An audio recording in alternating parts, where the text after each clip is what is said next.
प्रधानमंत्री नरेंद्र मोदी ने टोंक सवाई माधोपुर लोकसभा क्षेत्र में विजय शंखनाद सभा को संबोधित किया। बीजेपी प्रत्याशी सुखवीर सिंह जौनपुरिया के समर्थन में बोलते हुए उन्होंने कांग्रेस को तुष्टीकरण की राजनीति करने के आरोपों के साथ घेरा। इस दौरान विपक्षी दलों की ओर से आरक्षण खत्म किए जाने के आरोप पर भी पलटवार किया। मोदी ने कहा कि आरक्षण का जो हक बाबा साहेब ने दलित, पिछड़ों और आदिवासियों को दिया, कांग्रेस और इंडिया अलायंस वाले उसे मजहब के आधार पर मुसलमानों को देना चाहते थे। इस देश में जब संविधान बना तो धर्म के आधार पर आरक्षण का विरोध हुआ था। मनमोहन सिंह ने भाषण दिया था कि मुस्लिमों का इस देश के संसाधन पर पहला हक है। ये सहयोग नहीं था, अकेला बयान नहीं था। कांग्रेस पार्टी की सोच तुष्टीकरण और वोट बैंक की राजनीति की रही है। उन्होंने कहा कि आज हनुमान जयंती पर आपसे बात करते हुए मुझे कुछ दिन पहले की एक तस्वीर भी याद आ रही है। कुछ दिन पहले कांग्रेस के शासन वाले कर्नाटक में एक छोटे दुकानदार को केवल इसलिए बुरी तरह से पीटा गया क्योंकि वो अपनी दुकान में बैठे बैठे हनुमान चालीसा सुन रहा था।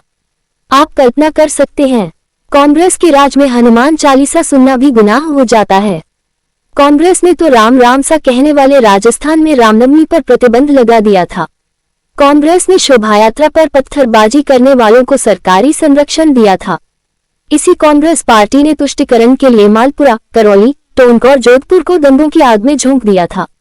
अब भाजपा सरकार आने के बाद किसी की हिम्मत नहीं है कि आपकी आस्था पर सवाल उठा दे। अब आप चैन से हनुमान चालीसा भी गाएंगे और रामनवमी भी मनाएंगे। ये भाजपा की गारंटी है। कांग्रेस ने शोभायात्रा पर पत्थरबाजी करने वालों को सरकारी संरक्षण दिया था।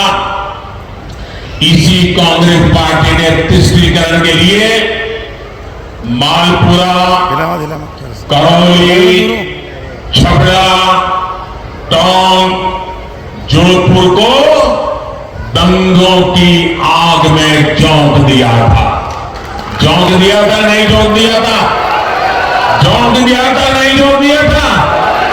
कैसे लोगों को माफ करोगे? अब भाजपा सरकार आने के बाद किसी की हिम्मत नहीं है कि आपकी आस्था पर सवाल उठा दे। अब आप चैन से Hanuman Chalisa.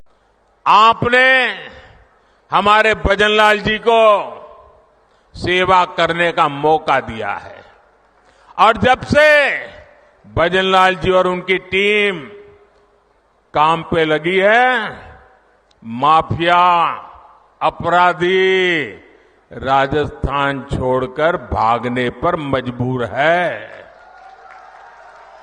Paper leak mafia भी भजनलाल जी का कानूनी डंडा चलने के बाद ठंडा पड़ गया है, जबकि अभी तो इन्हें सिर्फ 3-4 महीने ही भजनलाल जी और उनकी टीम को हुआ है। जो अपराधी धोखे में है वो जान ले ये भजनलाल जी है। अभी तो भजनलाल सरकार की गाड़ी चलनी शुरू हुई है, अभी तो टॉप गियर में आना बाकी है।